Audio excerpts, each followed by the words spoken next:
زه اوس بلنه ورکوم په دغه شعرونو باندې ډیر محترم د حنیف خلیل صاحب په دغه شعرونو باندې کفایتیار بخاري صاحب ته چې کتور لباس کعبه غوندې سنگار کې لالیا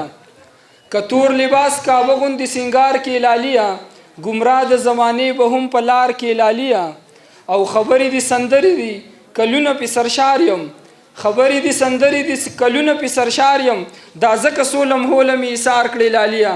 ډیر محترم کفایتیار بخاري صاحب ستاسو د لاسونو په ډیره پلقا کې چې دا وې سرمان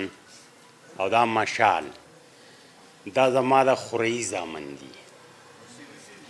نو سیمې کېږي خو ما ارمان پیژندو مشال مې نه پیژندو مشال واقعي چې مشال دی او د هغه ملګري دی هم د مشال په شان وي او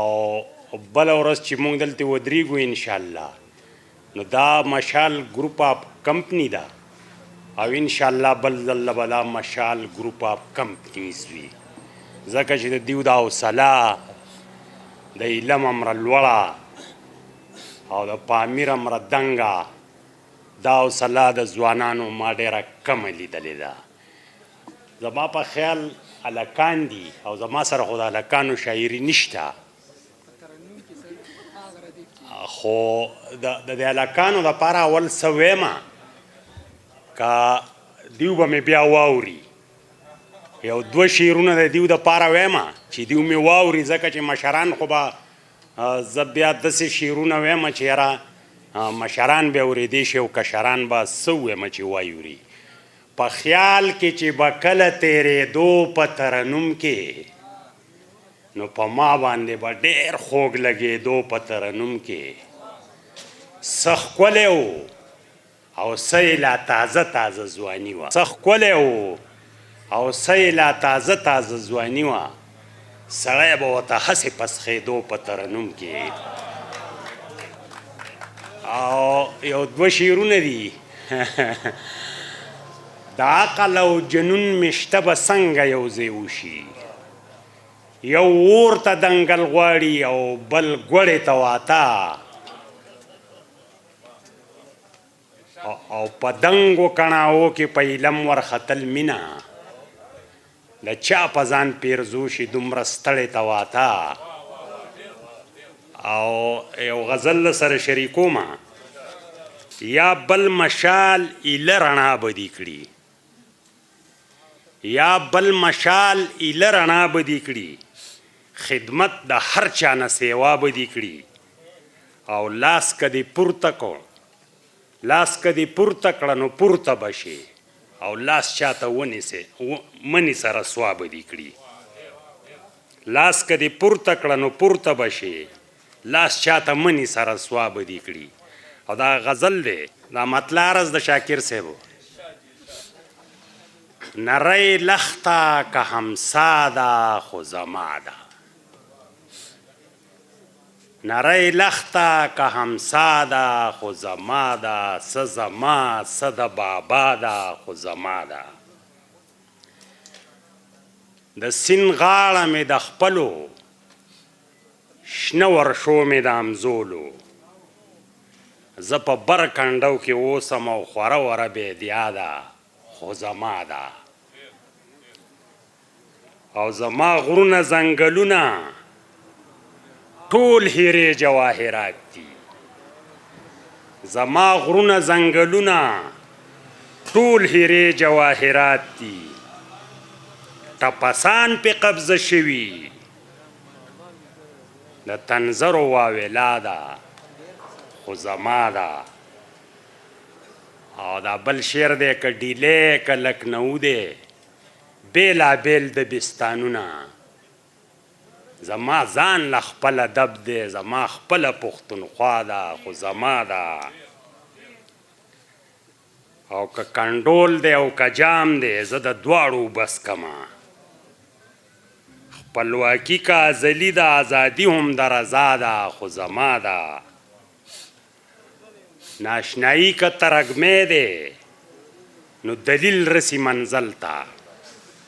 عقل کله رسېدی شي دا د زړه د کور رڼا ده خو زما ده او دا بل شعر دی د چا پال د چا پریز وي او څوک ترې هسې سکه نه کړي د چا پال د چا پریز وي څوک ترې هسې سکه نه کړي چې پخه شي پاتې نه شي که لیټۍ ده که حلوا ده خو زما ده دا اصل کې لیټۍ نه ده دا زمونږ دا ګډ وډ خلک دی چې دا بس په دې ګډو وډو پورې اړم دي او بس ټول پرې راغونډ دي بس څه دا څو کسان زمونږ د ادب ملګري دي بچ دي د چا پال د چا پریز وي څوک ترې هسې سکه نه کړي چې پخه شي پاتې نه شي که لیټۍ ده که حلوا ده او بیا د کوره د راوتې په تکل کې د قرار ده ستړې نه شوه دمه نه شوه هم لیلا ده هم بلا ده او نه په لاسو رانیوې شي نه په غېږه کې ځایږي مینانې لا زیاتیږي یو خوشبوی ده بل ښکلا ده خو زما ده او چاته ګوړې نه خوږه ده هلکانو ما ویلي تاسو ته خو مې دوه شعرونه ویلي دي دا اوس زه دې مشرانو ته وایم چاته ګوړې نه خوږه ده چاته شاتو نه سکه ده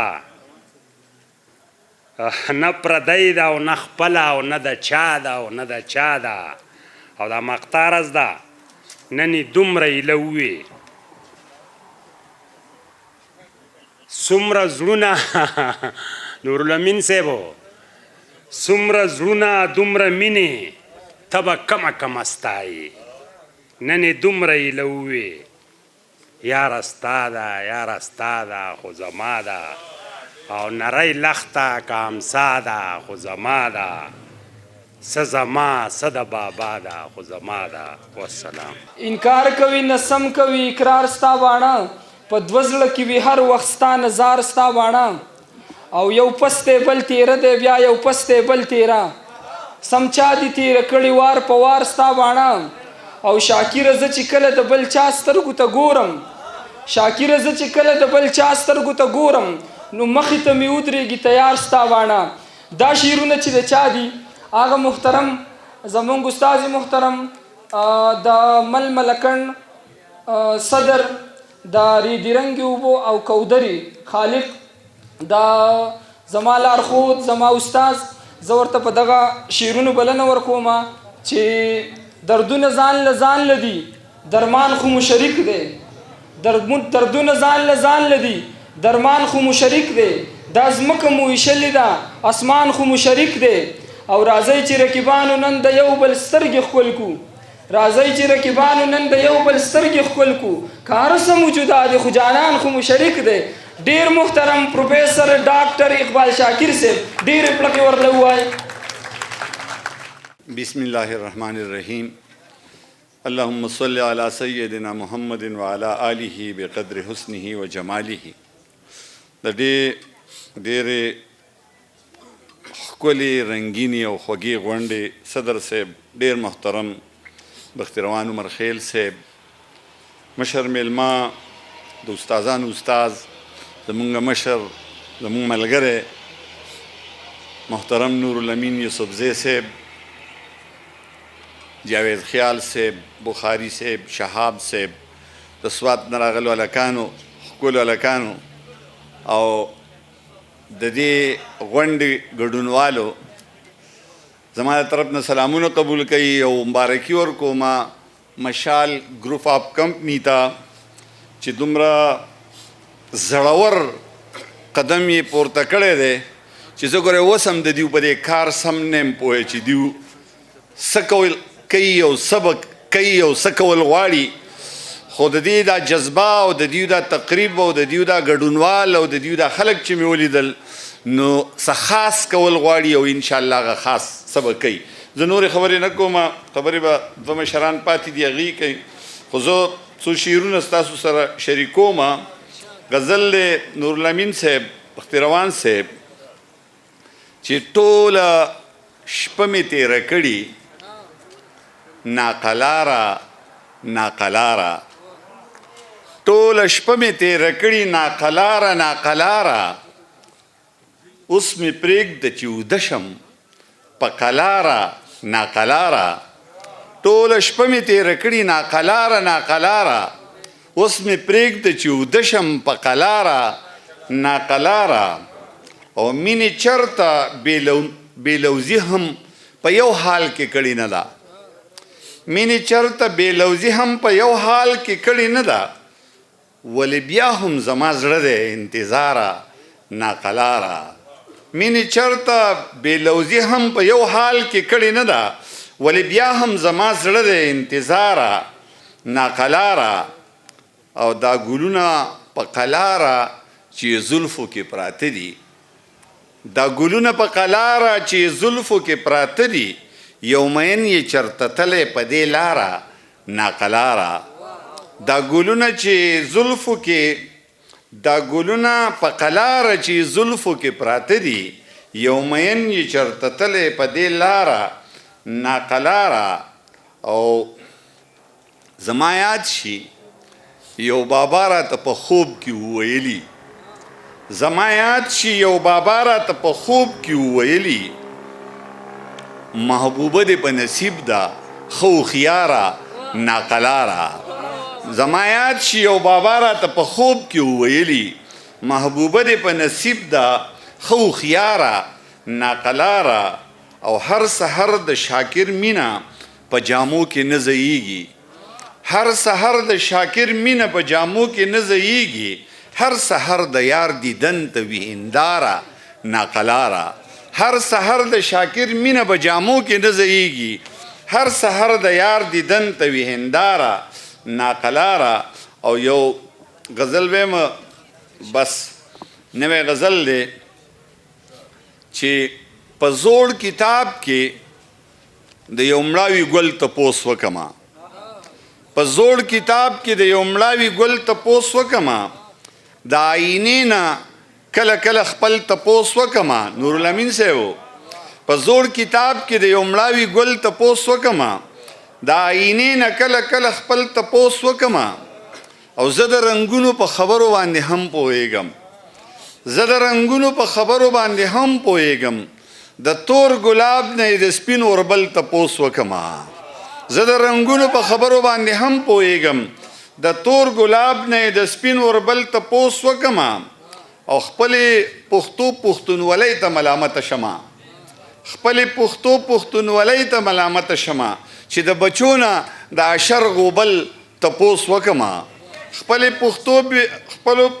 پښتو پښتونولۍ ته ملامته شمه چې د بچو نه د اشر غوبل تپوس وکما او خدایا د خپلې زمانې د علمیې په خاطر خدای د خپلې زمانې د علمیې په خاطر د کم رهبر نه د بېزړه مزل تپوس وکما خدای د خپلې زمانې د علمیې په خاطر د کم رهبر نه د بېزړه مزل تپوس وکما او شعر دی چې د طبیعت د کیفیت نه چې ځان خبروم د طبیعت د کیفیت نه چې ځان خبروم په سبا نه ترېنه د یو او بل تپوس وکما د طبیعت د کیفیت نه چې ځان خبروم په سبا نه ترېنه د یو او بل تپوس وکما او د محبت لارې ګودرې هغه پاتې نه شوې د محبت لارې ګودرې هغه پاتې نه شوې د کومو سترګو نه د زړه د غل تپوس وکما د محبت لارې ګودرې هغه پاتې نه شوې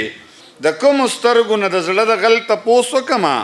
او د دې نظام نه د تپوس کولو توان نه لرم د دې نظام نه د تپوس کولو توان نه لرم د اسرائیل نه ول خپل اجل تپوس وکما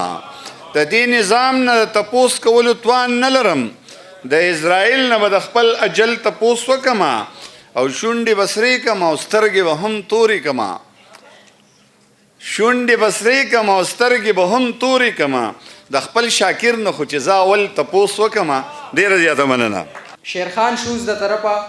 باچاجي ته د طلحه په لاس باندې یو ګفټ ورکولی شي باچاجي چې چېرته یې نو رادي شي دغه خپل ګفټ یې وسوي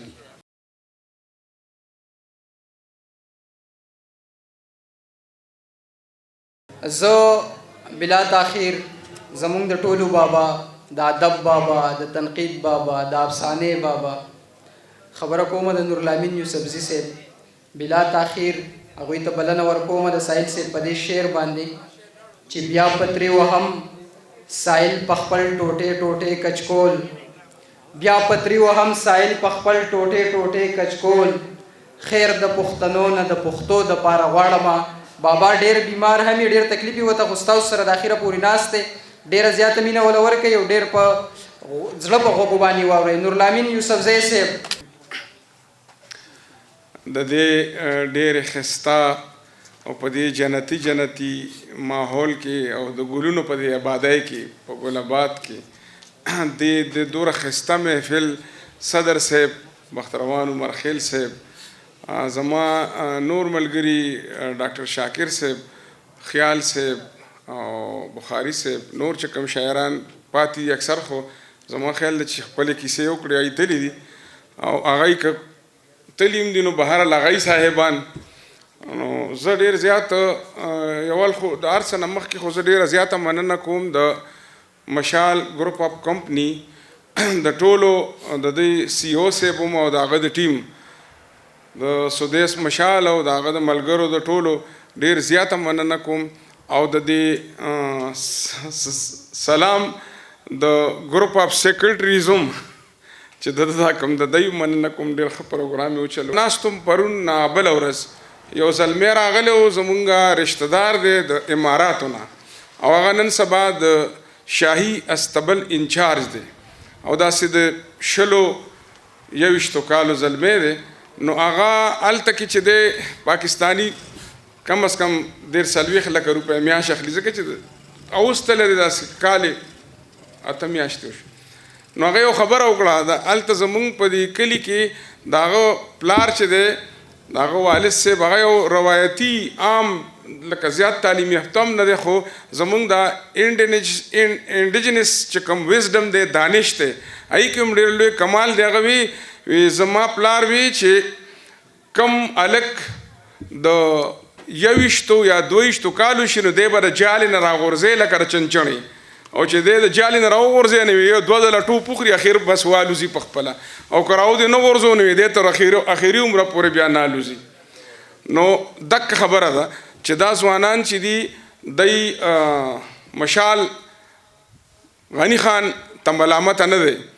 غني خان وایي که نه چې زور هسې پیغور شي چې همت ورسره مل نه شي رک هغه مشال شه چې تیاره وي او دی بل نه شي نو مشال بل شه تیاره کې بل شه نو دا ډېره لویه د خوشحالۍ خبره ده په دې دا چې کوم نیم ادبي او نیم کاروباري محفل د زمونږ او مونږ ته دواړه مزې واغستې لږ غوندې په دې د دوی په دې کاروباري حواله باندې یو 2 خبرې کوم اول خو دا چې د خوشحال بابا ډېر مشهور شعر دی تاسو ټولو به اورېدلی خصوصا شاعرانو لوستی به وي هغه وایي چې نوکری کا نوکار ګنده کا چې نوکری کا نوکار ګنده کا سړی آزاد وي ځان بنده کا بنده غلام ته وایي بل د هغې یو روبایي د هغې کې هغه وایي چې دا ژوندی چونه چې ده نو دا مړوه او ستا لاس ته چې دی نو ټول تڼاکې شي خو کوشش دا وکړه چې نوکري ونه کې خپل څه کار روزګار وکړي دا د هغه روبایي مرکزي خیال دی د خوشحال بابا نو ځکه به که ستاسو اورېدلي چې د دې اردودانې طبقې نه د نن نه 100 کاله یا 80 کاله مخکې به هغوی دا خبره کوله چې جس کی چلے دکانداری او کیا کرے تحصیلداری هغه وخت کې تحصیلدار ډېر لوی سړی و خو هغوی به وي چې د چا دکانداري وچلیږي نو هغه د تحصیلداري څه کوي بیا نو کاروبار چې دی دا ډېر برکتي شی دی د نوکرۍ په مقابله کې زه د نوکرۍ رد نه کوم د نوکرۍ خپل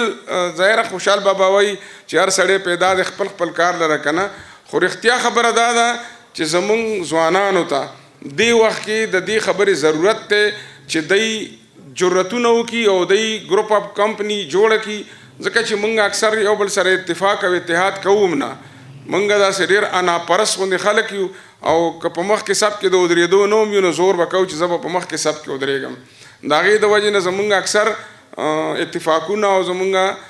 اکټې چې ورته وایي چې یو ځای کېدل هغه ماتېږي نو زه دا یو خو دې ټیم ته دی دا مبارکي ورکوم چې دی د کاروبار دپاره را یو ځای شوي دي او دا اکثر پښتانه چې د مونږ چې هلکانو نو پښتنو به 2 قسمه سرمایه کاری کولې، یا به دکان کوه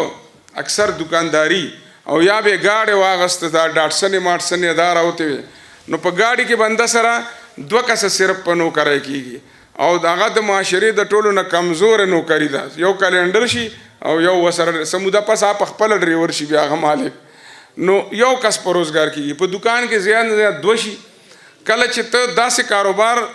جوړ کړې نو یو خو یې کې د مخکې تلو ډېر زیات چانسز وي د هغې د خورېدو. لکه داسې بلا مثالونه شته. یو مثال یو ملګري ورکړ، زه چې هلکم په کال 1950 یا شپږ اتیا کې په دې اسلام آباد کې یو کانفرنس شو د NGOs. په هغې کې ما 2 خبرې داسې اورېدلې وې. نه وې یو د اسټرالیا نه یو جینۍ راغلې وه چې هغه په هغه وخت کې زیات نه د 13 کالو به هم نه وه. هغې وی چې تاسو چې کوم یی نو تاسو ټاونشپ یې نه جوړوئ، نو تاسو اول په پټي کې یو کور جوړ کړئ، نو بیا هغې له سکول غواړئ، نو بیا هغې له ټلیفون غواړئ، نو بیا هغې له نو تاسو له پکار دی چې ستاسو ریاست د آبادي په خپل کنټرول کې واخلي، چې ستاسو وسایل نه ضایع کېږي، چې ټاونشپ یې جوړې کړي، او تاسو له هغه ټاونشپو سره به روزګارونه هم پیدا کېږي. یو د هندوستان نه یو دغه راغلی و، یو مشر و تقریبا داسې د هغه وخت به د 70 کالو یا 50 او لنګوټۍ غوندې اچولې و. هغه وي زه د هندوستان هریجن یم. هریجن مطلب دا چې هغه کمزورې طبقې چې په هندوستان کې، خو وی تاسو ته دې پته وي چې زه په خپل GS کې راغلی یم C-130 GS د زما د ادارې. نو بیا هغه وی چې دا دې هم تاسو ته پته وي چې د نن نه 40 کاله مخکې زه کور کې یو ورځ پروت وم او هېڅ کار روزګار مې نه و. نو ما په خپل زمونږ په چم کې به وې زنانو دا سوټي نه سوټي سپیا کې چې ورته نه جوړوي، وی دا به یې غورځولې د کورونو مخې ته به پرتې وي په ډیرانونو. وی ما سوچ کو چې یاره که د دې نه سپیا کې جوړې شي اوپلې ورته هغه وی که نه، او دا په صحیح طریقې سره او دا بیا سپلای شي مختلفو دغه ته لکه هوټل هغه وخت چې دا کوم هوټلو به ډوډۍ پخولې یا څه، نو دا هم یو کاروبار کېدی شي. بس وی ما ملا وتړله. یول مې د چم خلکو سره په دې خبره وکړه چې تاسو به دا سوټې مال راکوي. نو بیا چې دی نو هغې له مې بیا زنانه هایر کړې. د هندوستان ماحول کې خو دا خبره دوره نه وه، لکه هغوی له به مې پیسې ورکولې، هغوی به هغه سپیا کې تپلې. وی هغه شروع شوه. نو بیا ما په مختلفو کلو کې هغه خور کا تنظیم کسان مې ځان سره واغستل. نو بیا مې وی دا پان ګیسز پلانټ کول شروع کړل. هغه په ځمکه کې چې دا سوټي خښې کي او د هغې نه ګیس پیدا کېږي، دا اوس خو نشته، خو زمونږ او د عمر خیل صاحب د په ځوانۍ کې دا و چې د هغې باندې به کوکینګ هم کېده، پخلی بله کار به تې. نو بیا مې هغه پلانټونه وې شروع کړل او داسې د خپل چم نه ووتم کلي ته او د کلو نه کلو ته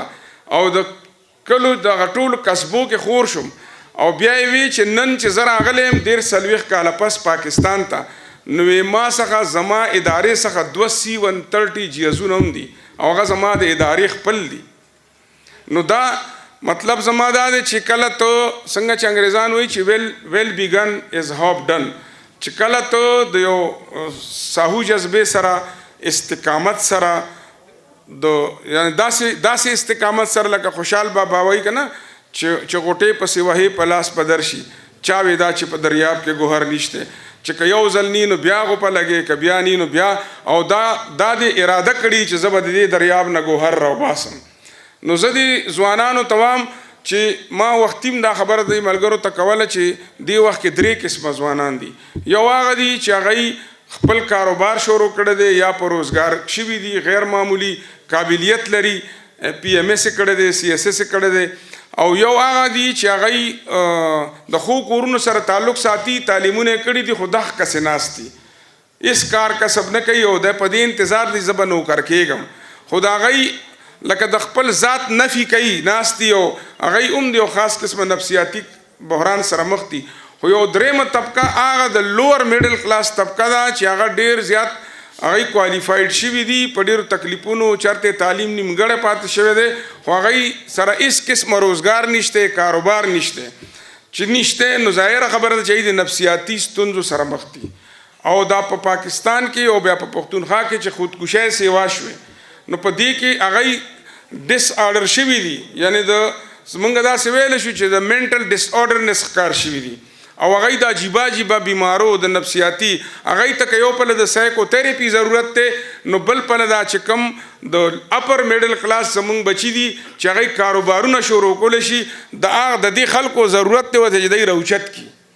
چې دغه بچي ځکه چې موږ ریاست نه موږ مکمل دا اس قسمه تمه فلحال نشو کولی په دې موجوده وخت کې هغوی په اسلام آباد کې پس خبره په جنگ شي او بیا هغه جنگ ختم شي بیا سموده په آرام شي بیا یو بل جنگ پیدا کی موږ پکې ذهني توګه باندې انوالو کی او جنگ د هغوی وي موږ سره اړو سره تعلق نه وي. نو زه دا وایم چې دا بچي چې دی لکه داسې وګڼئ تاسو چې دا د ژوند دا کاروان روان دی په دې کاروان کې ځینې خلک راوغورځېږي چې کله کاروان رواني نو درې قسمه خلک وي. یو هغه چې هغوی پې اړو شنډک رانړي بس رواني خپل سفر جاري وساتي او خو زمونږ نبي موږ ته دا وایي چې خیر الناس من ینفع الناس. پیغمبر علیه السلام وایي چې په انسانانو کې غوره انسان هغه دی چې نور انسانانو ته خیر رسوي. نو یو قسم هغه چې ورپسې وخاندي سپک ورته وګوري، خو یو قسم داسې خلک وي چې هغوی را واپس شي او چې نور هېڅ وس نه کېږي نو دغه پرېوتی کس راوچت کي کس یا کسه او په که نورې څه نه وي نو په خپل څادر یا په خپله لمن وله تندی اچکي او ځان سره روان کي د ژوند په سفر کې. نو زه دا ګڼم چې کم خلک دې وخت کې کم ځوانان کم زلمي په دې وطن کې په دې جنتي وطن کې خو په دې دوزخي ماحول کې کاروبار شروع کوي انو دا هم هغه خلک دی کم چې د خپل همزولي د خپل ملګري د خپل ځوانان راوچتوي او که نورې هېڅ وس نه کېږي نو په لمن او په څادر وله تندی چکوي او ځان سره روانوي. نو زه دوی ته مبارکي وایم چې د خلکو خیرخواهي لرئ په زړه کې مبارک شه بادشاهي لرئ په زړه کې تاسو بادشاهان یې د زړه چې تاسو او دا یاد ساتل پکار دي چې کله هم څوک سټارټ اخلي کله هم څوک نوی آغاز کوي انو ظاهره خبره ده چې کله ته ړومبی قدم اخلي نو بلا خلک داسې وي چې هغوی به درپسې خاندي بلا خلک به داسې وي چې هغوی به درله په زړه کې یوسوسو فی صدور الناس په یایي به درله په زړه کې وسوسې پیدا کوي. خو چې کم خلک لوی خلک وي چې کم خلک خدای پاک د انقلاب او د بدلون دپاره پیدا کړي وي چې کم خلک خدای پاک مثال جوړول غواړي نو هغوی د خلکو پروا نه کوي. وایي که نه چې جانانه مه د چا منه نه بې منمه خلک بار سهار څه وایي جانانه مه د چا منه نه بې منمه. نو زه دې ځوانانو له مبارکي ورکوم دا هوښیار ځوانان دي ما د دې خبرې مو اورېدې ښه پوهه ځوانان دي خو صرف عقل او پوهه نی پکار د ژوند کولو دپاره استقامت هم پکار دی د ژوند کولو دپاره د جدوجهد او ژوند سره د جنگ کولو یعنی د امن دپاره د آشتۍ دپاره د ښه ژوند کولو دپاره د ښه ژوند تیرولو دپاره د جهالت سره د جنگ کولو دپاره د همت ضرورت هم دی چې په چا کې همت وي او په چا کې د جدوجهد توان وي نو دغه سړی چې دی دغه که دا هلک دی او که جینۍ ده دا دواړه له مبارکي ورکوو که د دې ملک او د دې صوبې په هر ګوټ کې دي چې جدوجهد کوي په هر حواله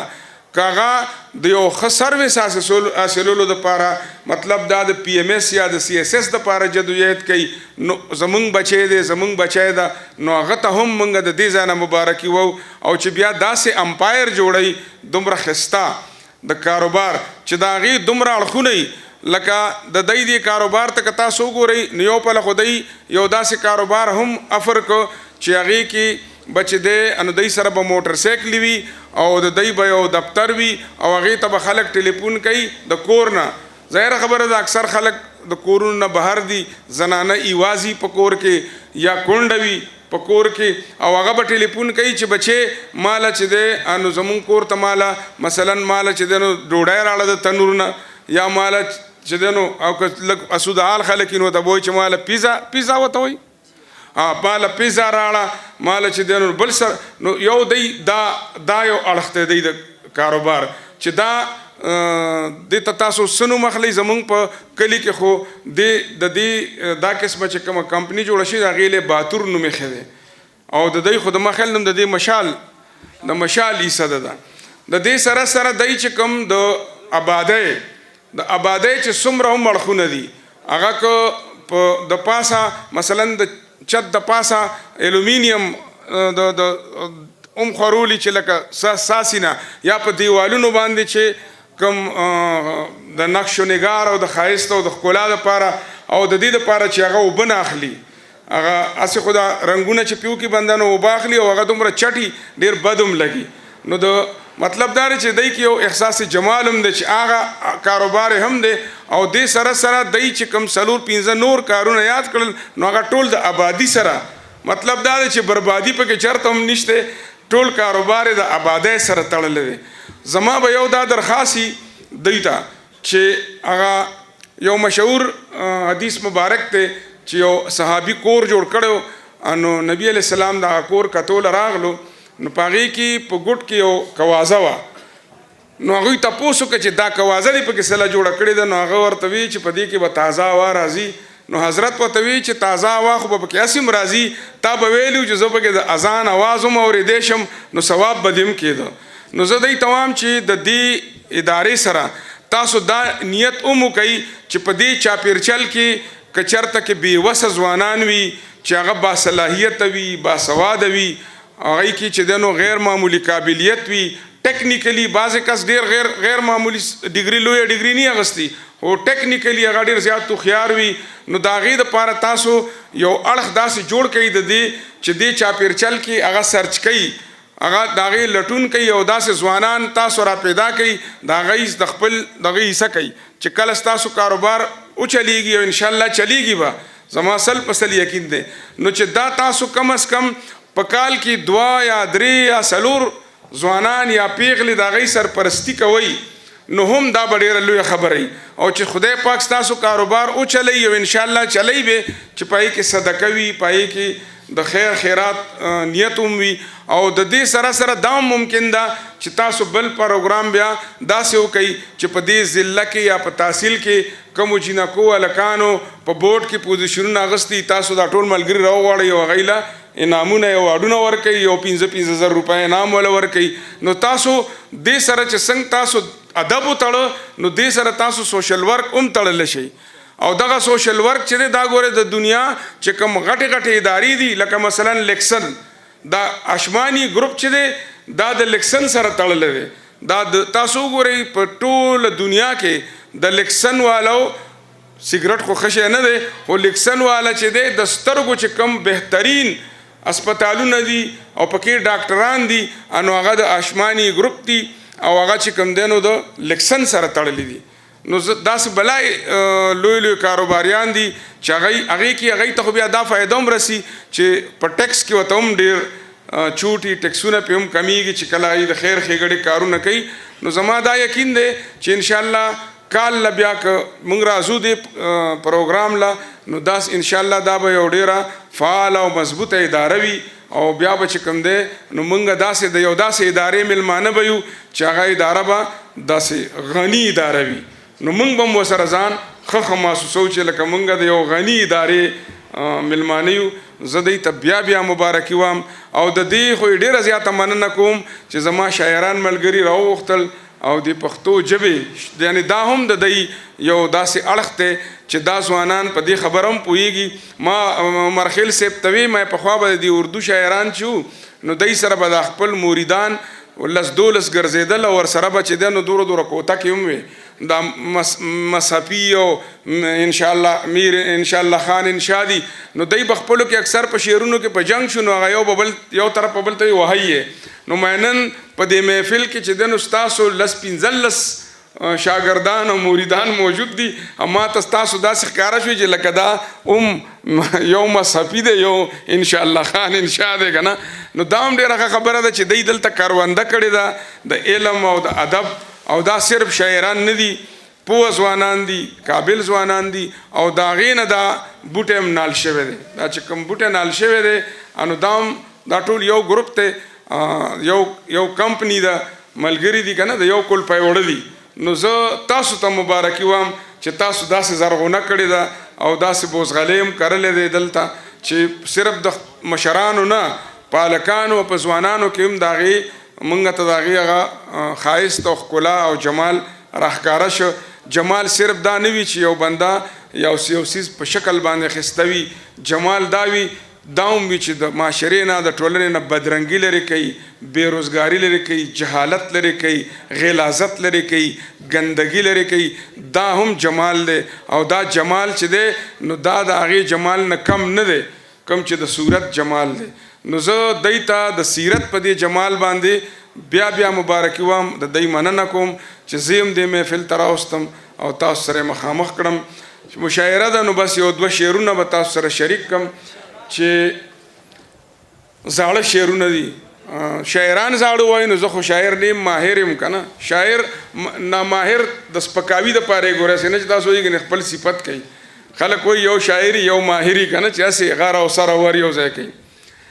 د فکرونو اندېښنه کې څومره زور دی، په جنون او په جذبه کې څومره دور دی. او زما عقل او خیره د لو لپک ستا د حسن په جلوه کې څومره زور دی. دا تپوس د چا بوډا سړي نه وکړه د وختونو تنسته کې څومره زور دی. او یو هوښیار راته په غوږ کې داسې ووي په خوږه پسته لهجه کې څومره زور دی. د میوند میدان ګواه د دې خبرې د پښتو یوه ټپه کې څومره زور دی. او د وختونو گزارونه دی او دا د پښتون نرسینه کې څومره زور دی. په خندا دې راته ووې کور ته راشه، ستا د خولې د غرازه کې څومره زور دی. او ستا امین نه سپینې ږیرې هیره نه کړه د وصال په هغه شپه کې څومره زور دی. ډېره مننه، خوشحاله اوسئ. اسلام علیکم. زه پروفیسر ډاکټر اقبال شاکر صاحب ته او د دې محفل صدر ډېر ګران بختروان عمرخیل صاحب ته خواست کوم چې راشي او نورالامین صاحب ته دغه ایوارډ ورکړي.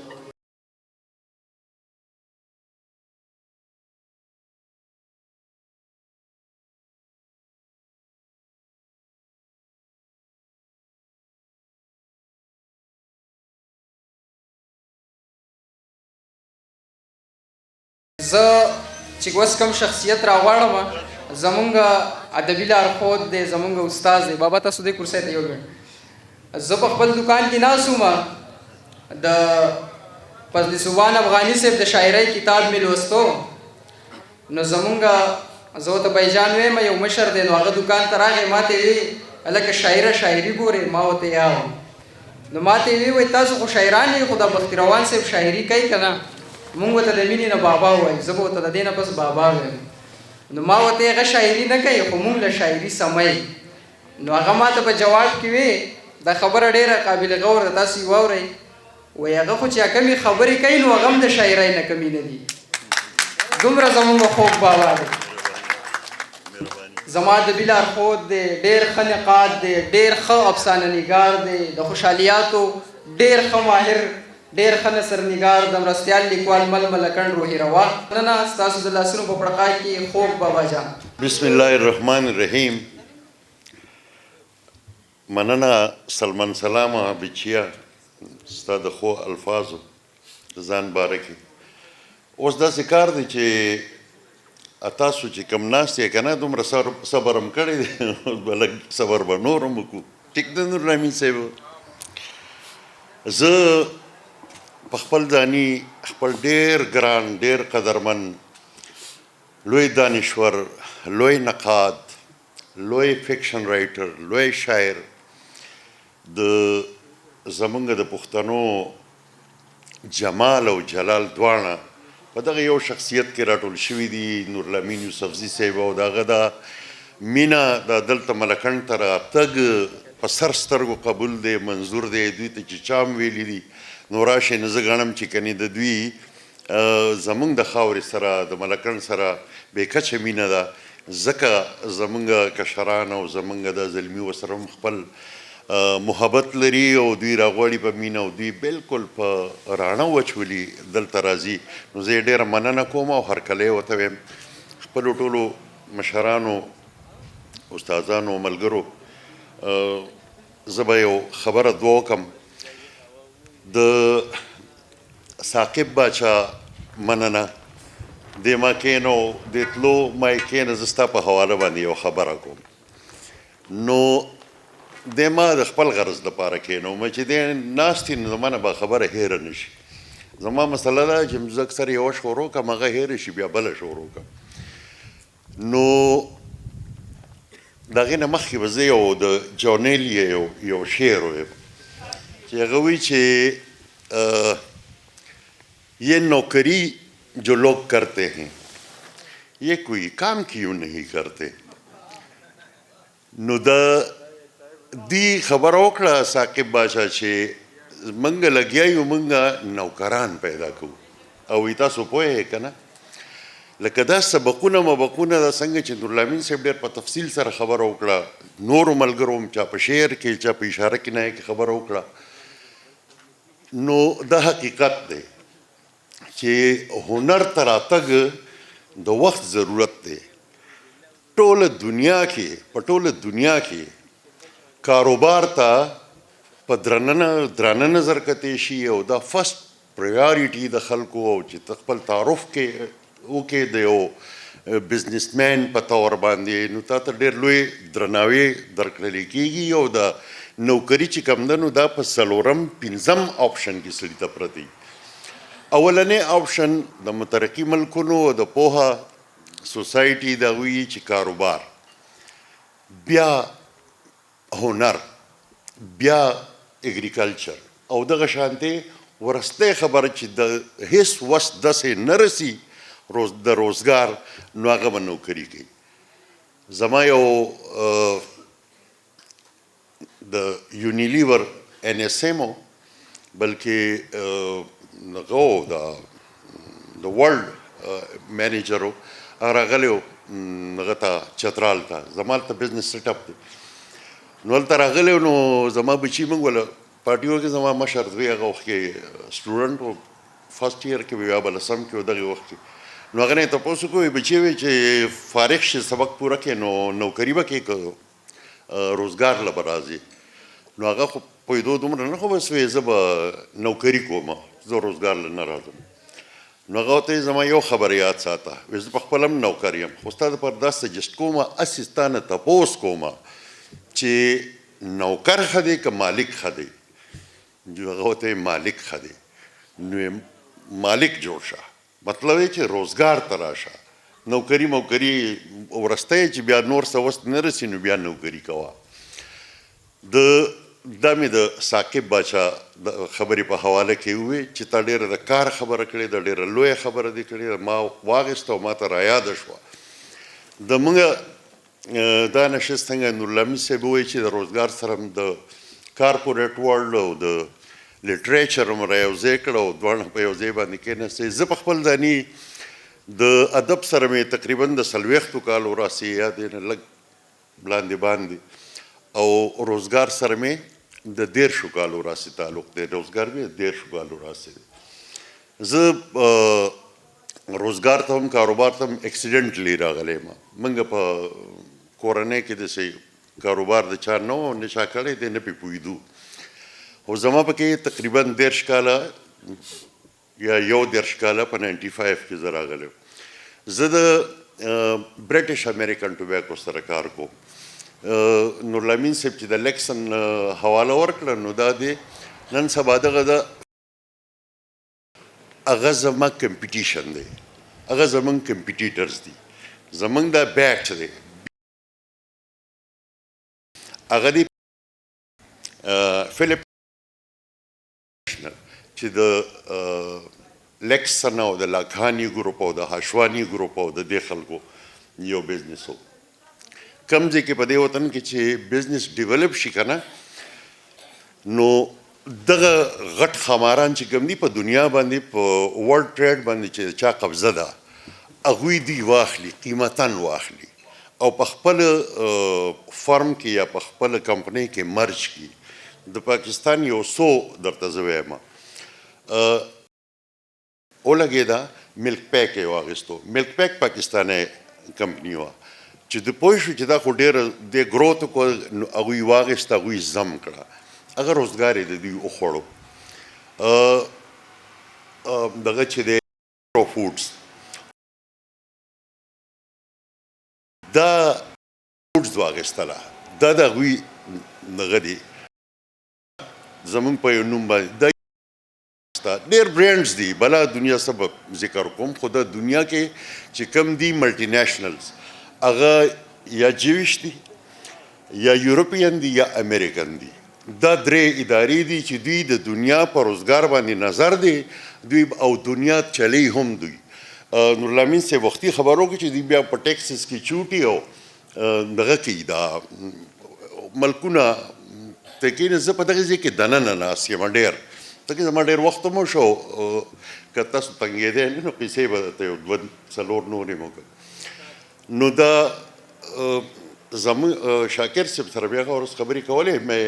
ما ته یو مسله راغلې وه نو زه پکې عدالت راغوښتی وم. شاکر صاحب ته مې د څه غوري نشته زما سره هېڅ نشي کولی. زه داسې فرم سره تعلق ساتم چې هغه نو زما حاضري پکې ضروري وه خو زما حاضري پکې ونه شوه. د هغه ځای نه بای فورس یعنې په شپش پکې هغه مسله چې کومه وه هغه یې حل کړه هغه یعنې زما تریټ یې راکړی و چې زما آفس یې سیل کو او اللیګلي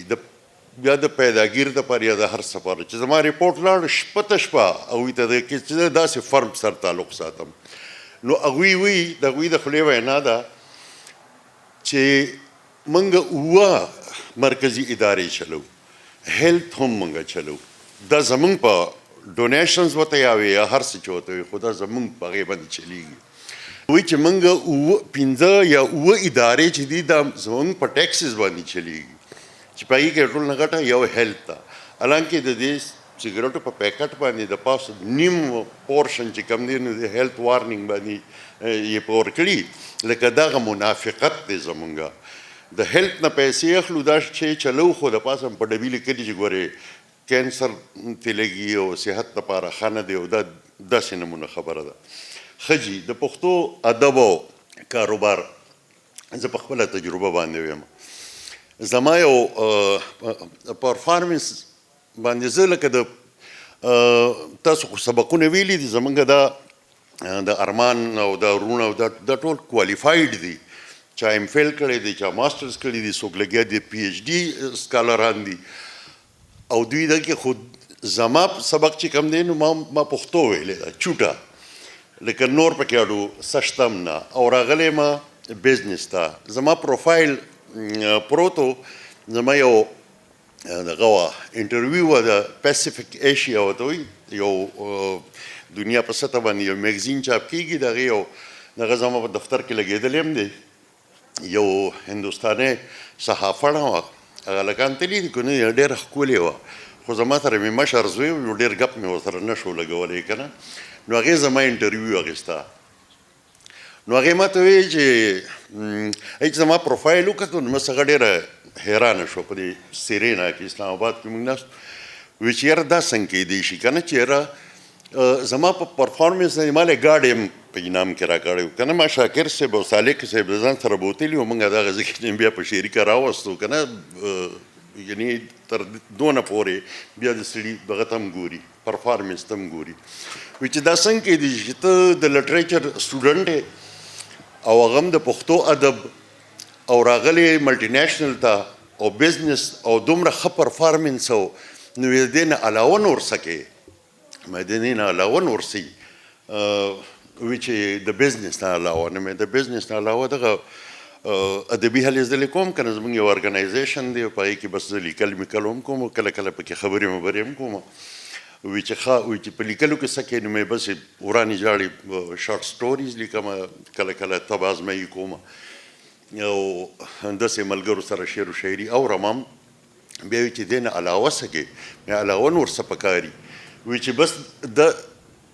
مې دغه هم کومه د پیانو غږومه مې هارمونیم ده د ثاقب باچا ته مې ویم که نه وختي هغه سوات والا